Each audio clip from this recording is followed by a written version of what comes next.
క్షమించాలి, కొంచెం చిన్న ఆఫీస్ ఇది, కొంచెం ఇరుగ్గా ఉంటుంది, ఇబ్బందిగా ఉంటుంది. ఎందుకంటే మన దగ్గర వేల కోట్లు 100 కోట్లు లేవు కాబట్టి.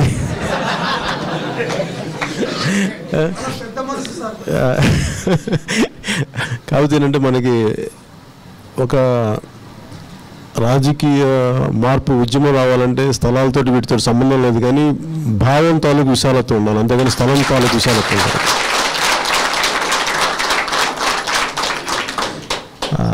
అందరూ రాజకీయాల్లో డబ్బులు చాలా అవసరం, డబ్బులు లేకపోతే పనిచేయండి ఏంటంటే డబ్బులు తినడానికి అవసరం తప్ప మరి కూర్చోబెట్టి అడుగు తీసి అడిగేయాలని డబ్బులు అవసరం లేదు, నేను నమ్ముతాను. అందుకని నాకు రాజకీయాల్లోకి వచ్చినప్పుడు నాకు మీలాగే నాకు ఈ రోజున మీకు ఒక ఇబ్బంది ఉంటుంది కదా, ఇక నేను కలవడానికి ఇతను ఎలా అంటాడు ఏంటొచ్చు ఎలా ఉంటుంది అని కదా, నాకు కూడా మీకు అలాగే చూస్తాయి. ఎందుకంటే నాకు సినిమాల పరంగా మీరు నన్ను చూసి ఉండొచ్చు. నేను చిన్నప్పటి నుంచి మా నాన్న చాలా సభల్లో చెప్పాను,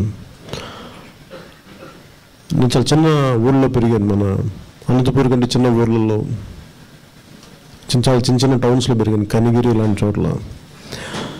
సో మా నాన్న నాకు ఊహ తెలిసినప్పటికీ మా నాన్న పెట్టి ఆఫీసర్ అంటారు, హెడ్ కానిస్టేబుల్ కంటే కొంచెం పెద్దన, అది మా నాన్న అది.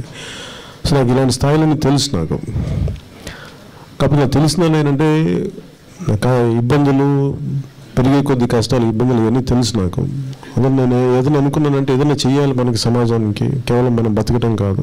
నా ఉద్దేశంతో అది ఎప్పటికప్పుడు వదిలేస్తానేమో అనుకునేవాడిని, కానీ సో నా ఉద్దేశంతో నేను యాక్టర్ అయినా కానీ ఎంతో కొంత చేయాలి, మనకు దెబ్బలు తిన్నా కానీ ప్రజారాజ్యం పార్టీ ద్వారా కుంగిపోకుండా దీన్ని ఎలా ముందుకు తీసుకెళ్లాలనే ఉద్దేశంతో జనసేన పెట్టడం జరిగింది.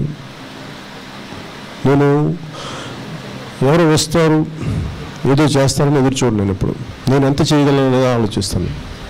తింటే దెబ్బలు తింటాం, ఓడిపోతాం, కానీ ఏదో ఒకటి చేసామన్న ధైర్యం అయితే ఉంటుంది, కుంగిపోకుండా ఉంటాం. మరీ కూర్చోబెట్టి అసలు ఏమి ముందుకెళ్లకుండా చేతులు పెట్టుకొని కూర్చొని ఓటమి నేను అంగీకరించలేను. కనీసం ఒక ప్రయత్నం చేసి జీవితంలో దెబ్బతింటాం, నాకు అది ఓకే, అట్లీస్ట్ నాకు నేను ధైర్యం నిలబడగలుగుతాను.